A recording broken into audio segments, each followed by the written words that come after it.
Okay.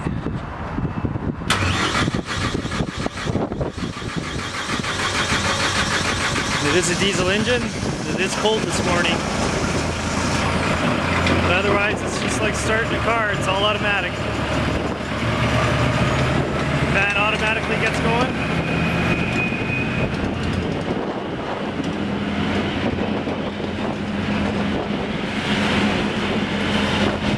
Go ahead and close those doors.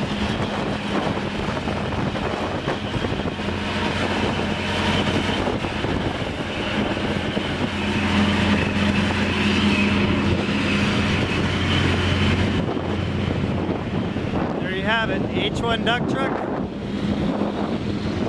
99% complete.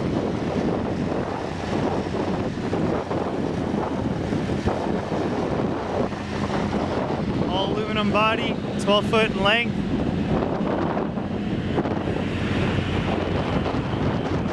You got 10 bags on the top, a special material where the bulk of the airflow goes out the top of the bag